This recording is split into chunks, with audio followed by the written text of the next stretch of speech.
Hi and welcome back to Darvanalee Design Studio, everybody. My name's Nicole and today we're here for crafting with DDs, and basically I'm going to show you how, after you've put all your hexagons together, how to trim it up and turn it into a little sofa cushion. So let's get started.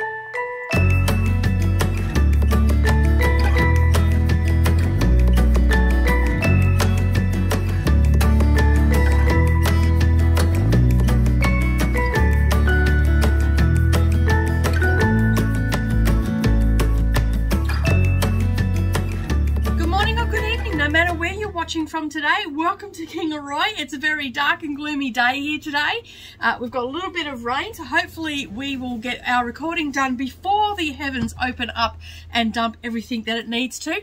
But today, as I said, we are here to trim up our hexagon all our little hexagons that we've put together. So you can see here I'm making a little cushion, so mine's just like a little dolly's quilt at the moment, but I need to get a straight edge so we can create our cushion.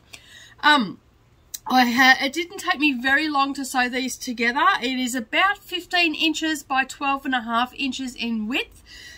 So it doesn't take very long. A couple of nights just sitting there watching TV and putting my hexagons together. I will cut to a video where you can see me removing them, and you'll see that I struggled with a couple of them. Now, you remember I did talk about this, that this was actually a swap that I done, a hexagon swap, and they have been sitting in their container for a very long time. They haven't been handled or anything like that. And it'd be a good couple of years that they've been sitting there for. So, for the most part, they all come out really easy. As I've said in the past, my favourite way is to do the basting on the back so I don't have to unpick any threads or anything like that. And this had a combination of that, also the ones where you baste through the paper, and then we also had the glue method. Now, some of them I really did struggle with, and I can only assume that they use like your Elmer's craft school glue, you know, your glue sticks that you get. Not suitable at all for English paper piecing. You are much better off going with your sew line pens, the glue pens that you get that are specifically for fabric. They're tacky, but they're low tack, so they will release really easy. And you will see from that little bit of a video that I'm going to cut to in just a moment, you will see where I've had trouble. The papers have ripped because they've been really stuck in there. All right, so we're going to get stuck into it. I'm going to change the camera around, and hopefully you'll be able to see everything that I'm going to do. We're going to do a simple envelope cushion because I'm actually going to use one of my older fully sealed cushions as the insert. So we are just going to do an envelope one, so I can swap that out in autumn, or I can take this one off, and that's just something that I've learnt to do over in the years. I recycle all my little cushions. So this one here was a chenille cushion that I done for the channel, and I will leave a link down below where you can go and watch that. But it's now we're going into spring, and this is very spring and summery, so I want to utilize this cushion because it's fully sealed and use it as the insert. All right, so I'm going to cut to, while I get everything set up, I'm going to cut to the video of me removing the papers, and then we'll get stuck into making our little cushion.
as I said, we're here to make our little hexagon cushion today. So basically what you're going to learn in this video today, and it's a tutorial, but we're sort of just finishing this off. We are going to learn how to square up our hexagons once we've sewn them all together. And you can use this method for either for a small one like this, a wall hanging size, your grandma's garden, any hexagon quilt you can trim up like this. There are a couple of different methods, but this is the way I'm going to do it today. This is the quick and easy way to do it. It's probably the most often way I do things. That's really good English there, Nicole. So it's the go-to method that I use all the time. Okay, so basically I'm just going to show you how to square it up, and then we're going to turn it into a envelope cushion. Now I'm still in two minds whether I'm going to quilt it or not, because I do often just put fusible fleece on the back of my cushions and then not worry about it. If it was a quilt or something like that, I would most definitely quilt it, and I would probably just do in the ditch quilting. Alternatively, we could do some big stitch quilting on this, so that's where you use your 12 weight thread or your pearl 8 thread, or you can use embroidery floss as well. It's not as nice with the embroidery floss, but you don't strand the embroidery floss when you do it. I find it looks okay when you use the 6 strands. 4 at a minimum. Okay, and big stitching just looks like your sashiko stitching, so we could do something like that if we want to.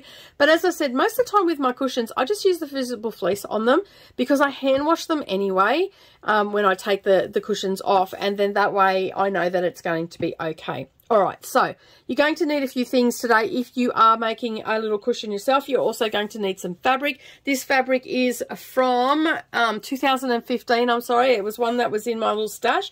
It's called Fine and Dandy, and it's by Laurie Whitlock, and it is Riley Blake designs. And as I said, it is from 2015, so it is 7 years old. I've had it for some time in my cupboard sitting there, and I'm finally going to use it.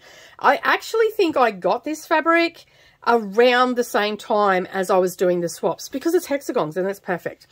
All right, so I am actually going to use the insert, as I've said. Not for the insert, I'm going to use a cushion that I have on my couch, which is the chenille one, and I will leave a comment down below, a link down below.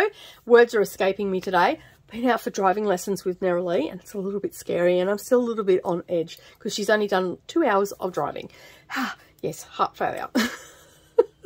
I so think that they should have driver's ed at school here in Australia, but they don't. But anyway, that's beside the point. So I'm probably a little bit grayer today.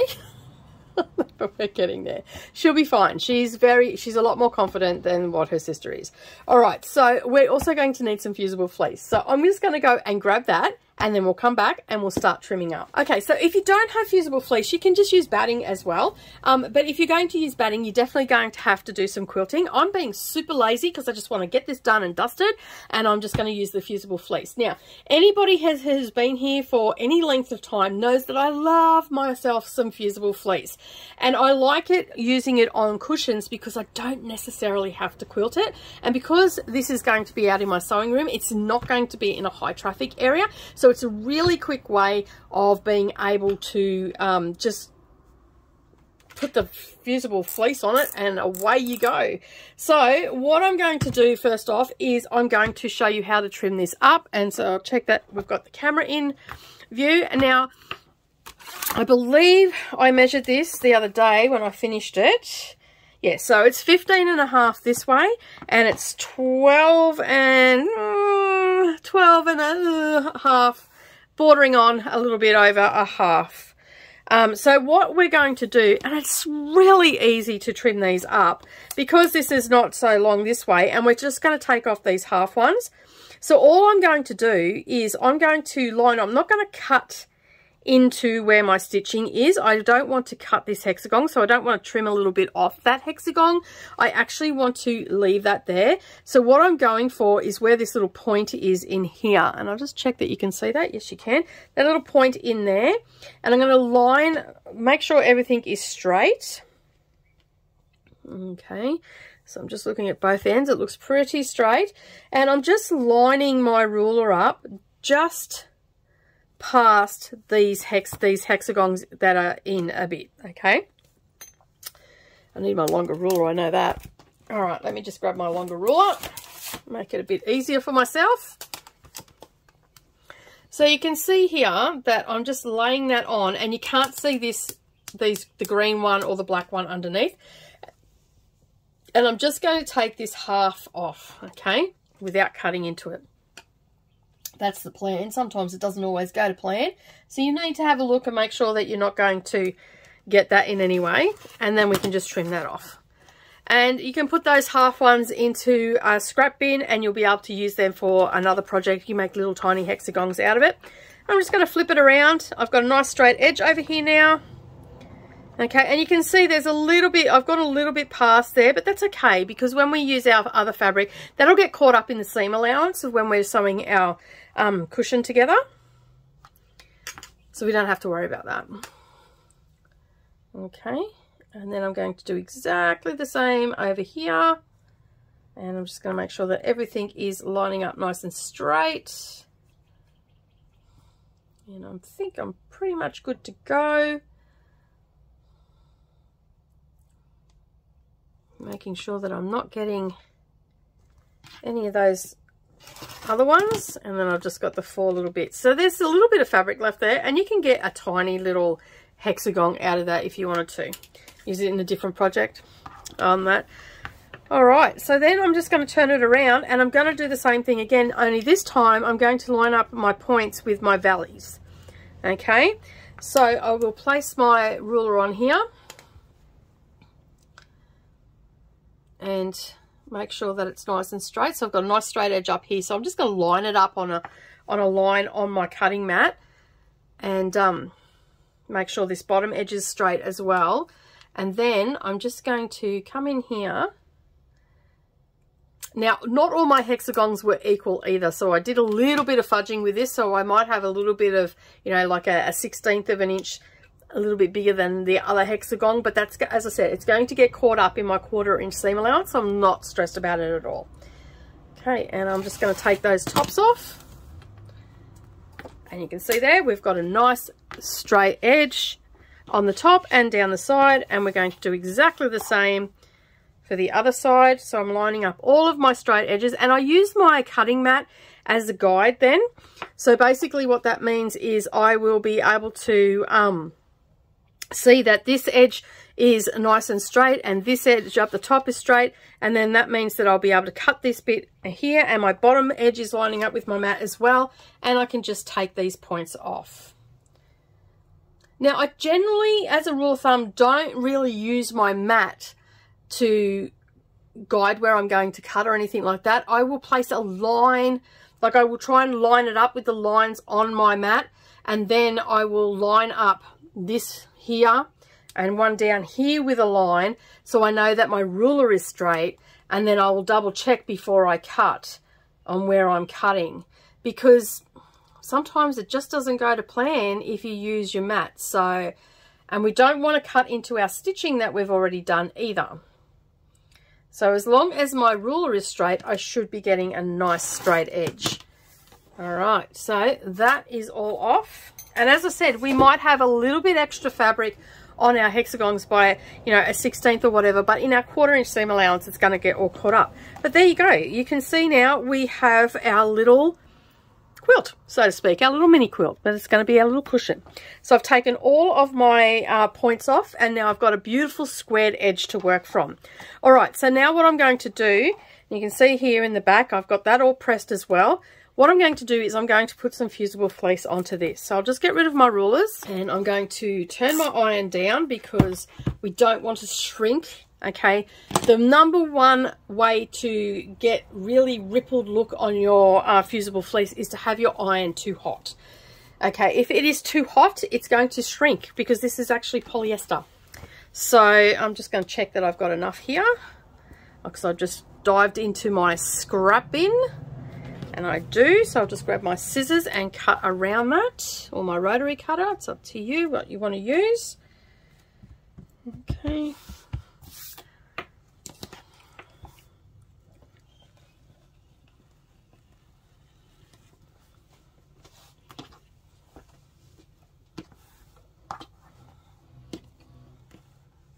And down the other side. Okay, now we can get rid of that bit. Alright, I'm just going to grab my clapper. Oh, excuse me. I still got that pesky cough. And it seems that the weather's got cold today, and it seems to have made my voice a little bit croaky again. Alright, so if you haven't used fusible fleece before, basically it's fleece that has got glue on it. So it has a smooth side, and then it has a rough side, and you can feel it. That rough side is what goes onto the wrong side of your fabric, okay? And then basically if you've got like this here, I've got a little bit of extra material that was in the seam allowance. As long as it's not going to affect the shape of your hexagon, you can just trim that off. Okay, and then you're not going to have to deal with that. All right, so you can see that there. We've got that on, and we're going to start in the middle. Okay, and we're going to work our way out. Now, my iron feels quite just a little bit warm. It's not too hot or anything like that. And I'm happy to go and just put that on and just move that around a little bit to get it started. Okay, and then I'll just use my clapper, and that will help me smooth everything down, and it'll also stop it from shrinking up. Okay, if your iron is too hot, it will immediately get look like sand ripples. You know how the water's gone out and you've got those little ripples on the sand? It will look like that and feel like that as well. Many moons ago, the brand that I used to use a lot of, and still do now, they changed their formula of their glue because it went from being able to use a medium to hot iron to a medium to cool iron. So it takes a little bit longer to get everything on. Now, we're not stretching or anything like that, so we just want to place it on, hold it in place, and then get it to stick down. Okay, and I like to keep moving my iron. I don't like to keep it in one place because I find, again, that will cause the ripples.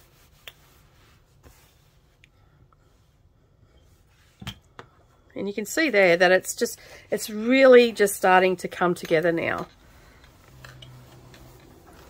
Now, you can quilt this any way you want to. If you want to quilt it, go for it. As I said, I'm not going to quilt mine today.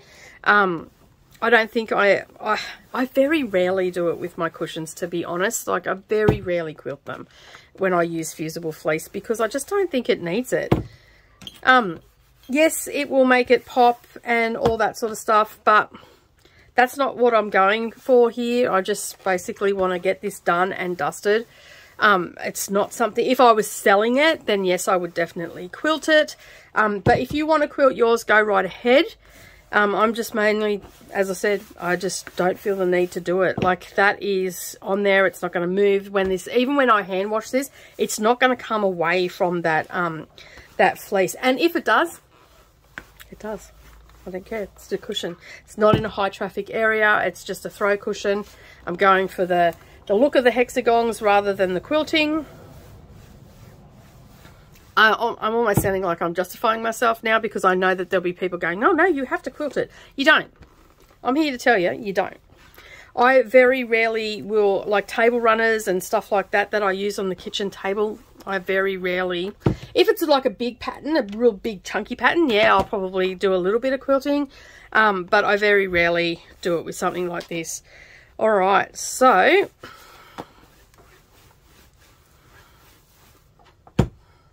and I'll show you how I'm going to protect the fleece as well.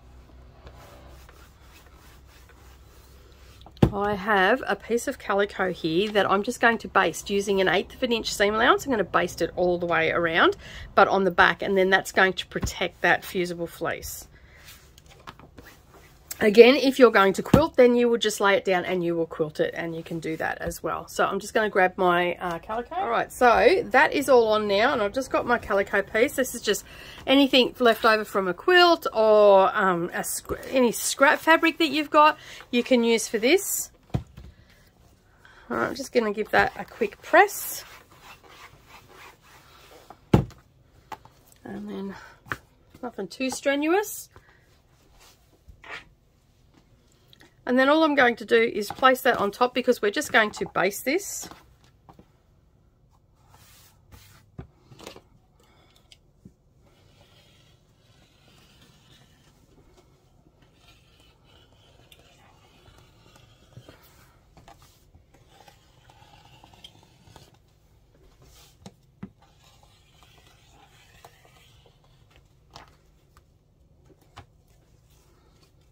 All right, get rid of those scraps, grab some pins, pin that into place.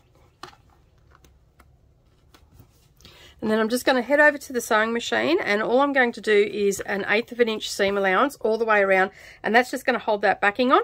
And then when I come back, we'll be ready to move on to our envelope. Okay, so we've basted that in now, as you can see there. That is nice, and it's got a nice little backing on it, so it's not going to worry. The fleece is not going to come apart or anything like that, or pill up or anything like that when we start putting the cushion in and out. And as you can see, that looks quilted anyway. Like, that's why I don't really worry about it with the fusible fleece. I like that look, and I like it to look really flat too. Like, I love my quilting, but I also like it to look really flat as well. All right, so the next thing that we need to do is we need to get our couple of pieces. We don't need any interfacing or anything on this. It's super quick and easy. Now I just need to make sure that I've got 2 pieces exactly the same size as my my little quilt here. And I can see there that I've got more than enough. So I'm just going to grab my ruler, and I'm going to trim that up. And I've got 2 pieces here, so I'm cutting 2 pieces at a time. And hopefully you can see all of this on camera okay. I know it's a bit tricky sometimes. All right, I can use this bits and pieces for more hexagons. I've got a little bit more extra left over, so I can make a couple of little flowers perhaps. All right, so we've got a couple of little things that we need to do to this fabric first. Okay, so we can see that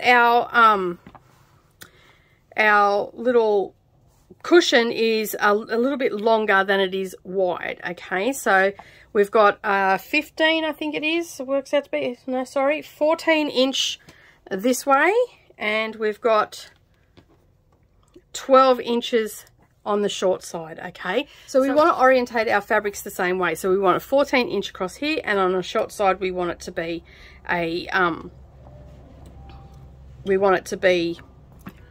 what did I say it was? 12 inches. Okay, so what we need to do now is we need to take one piece of fabric and set that aside, and on our short side what we're going to do is we are going to grab our iron and our ironing pad, and then we're going to give that a press, and then we're going to roll over about 1/2 an inch, and we're going to press that into place, and then we're going to roll it on itself again. And you can just eyeball this. It doesn't have to be super accurate, but close as you can to 1/2 an inch. This fabric's really good because I can use the lines on the fabric to get a nice straight edge, or straightish edge. All right, so that is what we're doing on this side. Okay, and I'll show you, it has come in a little ways. All right. Okay, so we've come down, so it's not right on the edge, so we've come down, and then what we're going to do is we're going to fold that over again, and that is almost, I think it's about 2 inches that I normally fold it down, 1.5, sorry. So about 1.5 inches. Okay. And that's just going to encase everything that I need it to. Now we're going to head to the sewing machine, and we're going to top stitch this using an 1/8 of an inch seam allowance. Okay, and we want to make sure that this is 1.5 inches all the way along, and I will just measure that, and it is. So I'm okay with that. And if you're going to do your other piece at the same time, that's when you grab your clapper and you set that crease. Okay, so if it should happen to come apart, or you've got to walk away to enter the phone or something along those lines, you know that that crease is not going to come apart. All right, so I'm just going to set that aside for just a moment, and then we're going to grab our other piece. Okay, and just measuring these. Okay, so that is that one. Let's come down. So I need this one to come down a little bit further than the last one. So again, we're going to press it, roll it over by 1/2 inch and press again. Then roll it on itself. Press again. And then this time we're going to come down 3 inches. So double what we just did then, okay?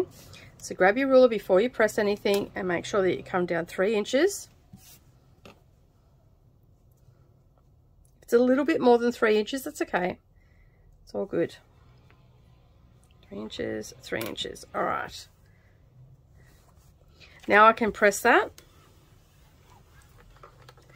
Now with this piece here, what you're going to do is you're going to use an 1/8 inch seam allowance and you're going to top stitch that down, but you're also going to top stitch this one here as well, okay?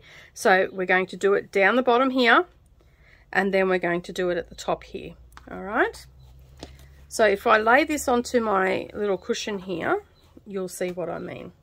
So when this gets closed in, okay, so this will be on the inside, so it's just our little bit, and then this will be on the outside of our cushion, and it will have 2 lines of stitching, okay? So we're going to stitch along this bottom fold where we've got that double fold there, and then we're going to also stitch this one here, okay? So you can see how that creates an envelope, so we'll be able to go in, and this one's a little bit longer, so it holds in your insert, okay? Now if you've got an odd shape like mine, because I'm using my little insert there, and this is actually a little bit bigger than that, so I'm probably going to have to make myself a insert. We'll see how it looks afterwards. It should be all right. We'll see how we go though. All right, so I'm going to head over to the sewing machine, and I'm going to stitch those down, okay? So the first one, we're just going to do the 1 line of stitching, okay? 1/8 inch along there, but the one that is 3 inches down, we're going to do 2 lines of stitching, okay? The first one will be where that first little folds are, and then so along here, and then along here. Hopefully that all makes sense to you. So I'm going to head over to the sewing machine and do that. Okay, so you can see here that I've got my 2 lines of stitching. Okay, so I've got along the top and then along that one. Okay, that is what you're going to see on the outside of your cushion. And then we've got our second piece here, which you won't see. We've just top stitched that down. Okay, and that just holds everything in place and we don't have to worry about it. All right, so the next thing that we need to do is assemble our little quilt. So get rid of any long threads that you might have. All right, so we want the piece that's going to be on the outside to be touching there first, okay? And then we'll place this piece on top. So this is where you want to make sure that all your raw edges are lining up, and wonder clips are brilliant for this. So grab your wonder clips, pop them down, make sure that everything is laying nice and flat. So you're going to want a wonder clip where your piece is folded, okay? And the same, you'll be able to see underneath that this piece here is just sticking out a little bit, and it's even on this side, but it's just sticking out a little bit this way. So where we come to meet that, that's where we want to put a wonder clip, okay, on both sides, because we don't want that to curl up as we're stitching along, okay? All right, and then put some across the top. Now, this is super easy. We do not even have to leave an opening with this because we've already got our big opening here. So what we're going to do is we're going to head over to the sewing machine and we are going to stitch all the way around, okay? And we're going to use a 1/4 inch seam allowance. And when we come to our little junctions here, so these 3 points here, this is where we're going to be putting some strain on, because we're going to be turning it through. We're going to be putting our cushion insert into it. So you just want to do a little bit of a back stitch there. So just, even if you've got to mark it with a pen of where that that junction is, so if I pull that back, you'll be able to see. So I've got a little bit here, so I can put a mark there and know that I have to do a back stitch there, okay? And the same on the other side, I will do the same thing there, and I know that I've got to do a back stitch there. And I'm pretty right everywhere else, and then I know that I've got to do a back stitch here and here, okay, because that's where the pressure's going to be. So make sure that you do a back stitch there. All right, so I'm going to head over to the sewing machine, 1/4 inch seam allowance all the way around, and do a back stitch on all the marks that we just made. Then we come back, we'll turn it, we'll pink our edges, turn it in the right way, put our cushion insert into it, which I've got a feeling I've got to make one. So let's head over to the sewing machine. All right, so now what we need to do is, I'm just going to turn it through because that's the moment of truth. We'll turn it through first and then we'll do our pinking. Get your fingers and toes crossed that I've got it all the right way. Because I'm telling you now, I probably don't. All right, it's looking good so far. All right, we've caught all our edges and all that sort of stuff. And you know what? It's right. I've got it right. I'm not directionally challenged today. All right, so we're going to turn that back in the right way. And then we will give all of our edges a pink, and then we can put our cushion insert in. If you've got any questions whatsoever down below, or you want to see another method of finishing our hexagons, you have to give me a couple of weeks because I've got to stitch some more hexagons together, because these are the last of my hexagons. If you want to see how to finish up a quilt and everything like that, then by all means, leave a comment down below. If you're liking this video at any stage, please give me a thumbs up as well. And if you've yet to subscribe, make sure you hit that subscribe button. And click on all the notifications so that way you won't miss out on any of our future uploads. So, as always, my trusty old pinking shears come out. Why do we use pinking shears? Well, one, it takes a bit of the bulk out of the seams, okay, and I'm also going to top stitch this as well, just to give it a little bit extra security. So taking a lot of the bulk out and just having the little nicks from the pinking shears, it makes it a lot easier to top stitch, and it gives you a nicer finish, I believe. A lot of people don't like using pinking shears, but for the most part, I love using pinking shears to finish things off. So all I'm going to do is, just like always, go all the way around. It also helps with your corners too, when you've got to turn your corners out. And it also helps using pinking shears when you've got a curved, so say you've got to cut around, okay, so we've got a tutorial coming up and it's got a round base on it. So I will use my pinking shears because that will help me ease those seams out when I turn it out the right way. And it'll sit really nicely then. So I do have to get myself a new pair of pinking shears. That's what I'm going to do this afternoon. I'm going to get myself a new pair of pinking shears, because these are pretty old, and the last time they got sharpened, he did say to me that it was getting harder to sharpen them. It's going to be time for them to retire them. So these will get retired to paper. I'll probably send them down to Mia so she can use them to make crinkled paper. She likes doing that. I did have another pair here, like little kids ones that make the crinkle. She loved it. So I'll send these and she'll be feeling like a big girl. They're big girl scissors, and me ma, they're big girl scissors, she used to say. I'm like, yes, they are big girl scissors. And are you a big girl? No, I'm not a big girl. I'm a little girl. That's right. So she knew not to touch. So we had different coloured scissors here. Like there's a red handle pair of scissors floating around somewhere. And they're metal blades and whatnot, but they're very dull, like very dull. They're lucky to cut paper, to be honest.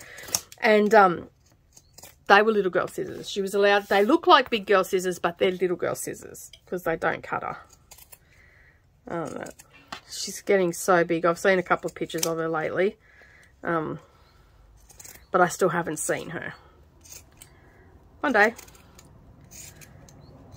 day her mum will need a break and she'll ring me. All right. Okay, so that is all done. Now we can turn that in the right way. We'll give it a really good press, get all our corners out. So grab your chopstick or whatever it is that you use to turn everything out the right way. And we're going to work on those corners and get them nice and crisp.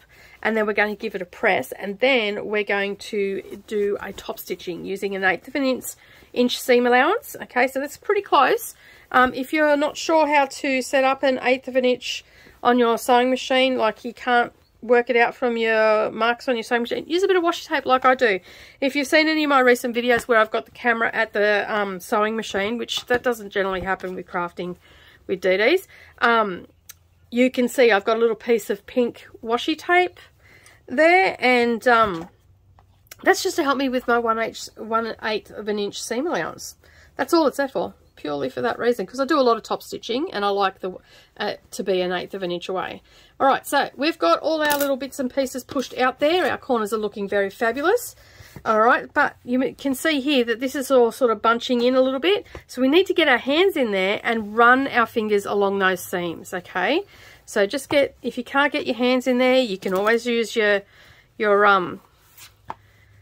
poking tool. Okay, and you've got to get under that second one to get to those seams. All right, okay, that's all happening there. And you can roll them as well, that also helps, especially if you can't get to them, and it just makes it lay nice and flat. Okay, get rid of any long threads that might be in the way. It's looking pretty cute. You can even make like project bags like this as well, with this as well. If you're going to make a project bag, I definitely would quilt it, because it's going to be a high traffic, like it's a high usage. When I say high traffic, I mean high usage. If it's, you know, going to be in your lounge room where everybody sits and throws the cushions around, then that would be a high traffic area. So I would definitely quilt it. I've also seen people make ironing board covers like this as well. So it's something else that you can do with your scraps as well. And you can get that, you know, the silver covers that you get on your ironing boards. You can put that in place of the calico. You can put that in there, and that'll help with that as well. Turn it into a nice little ironing pad. Personally, that's a lot of work to an ironing pad for it to possibly get scorched, but you know, each to their own. If it's just there for purely decoration, like my ironing board is most of the time, then by all means put one on there. All right, so you can see that that's looking really nice and smooth, and it's come together really nicely. So what I'm going to do now is I'm going to head over to the sewing machine using 1/8 of an inch seam allowance. I'm going to go all the way around, and what that's going to do is it's going to pretty much hold that seam that we've got in there, those little raw edges, those pinked edges, and that's going to hold that all down in place. If you feel that you want to go a little bit more than 1/8 of an inch, you could probably go a little bit more and just fully encase those raw edges.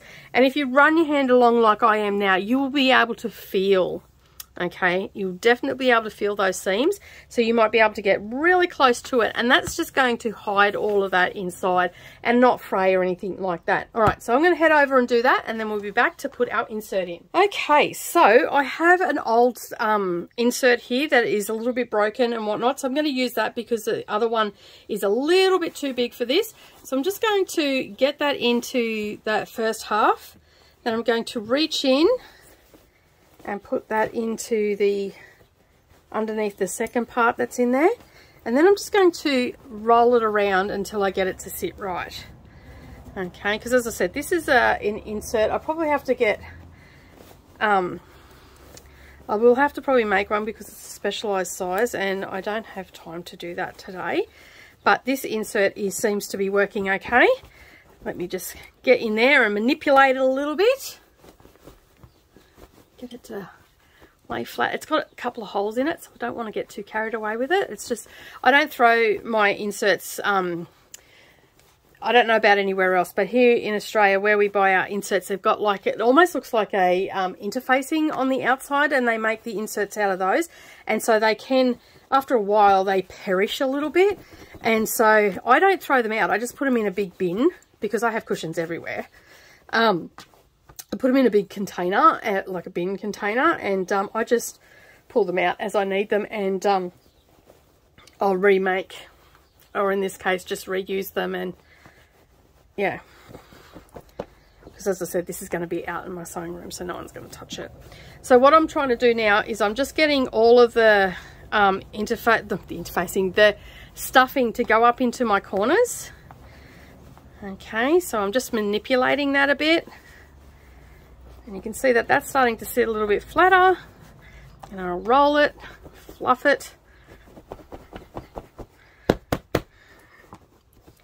keep manipulating it, get it up in those corners, because it's the corners I want to sit nicely. Let me see, is it going to go up in there. Yeah, it's starting to separate a little bit, so that's good. All right, so you get the general idea though. I've got more up this end though. All right, so that is our little cushion. It's done. As you can see, it's a cute little cushion just to throw on my little couch. And we've got a little envelope back, so I can pull this off and wash it if I want to. I will only hand wash this. I won't actually put it into the washing machine or anything like that because it's been hand sewn, and I know how great my sewing is at times. So yeah, so basically I will just fluff around with that and get it to sit where it needs to sit. And I missed a paper, I think. No, I didn't. I thought I did. No, I didn't. And you can see just by rolling it between your hands, it actually loosens up the filling a little bit. Okay, so that is our little cushion today. I do hope that you enjoyed this little tutorial on how to square up your hexagons and turn it into a little cushion. As I said, you can use these for all different sorts of things, so it's a great way to use up your scraps. But I'd just like to say thank you so much to everybody that has been leaving lovely comments on all my videos, taking the time to watch all my videos, and also watching this video as well. I really do appreciate your continued support.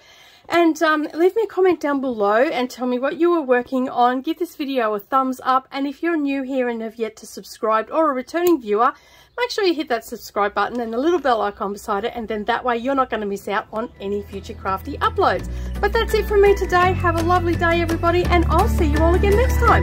Bye for now.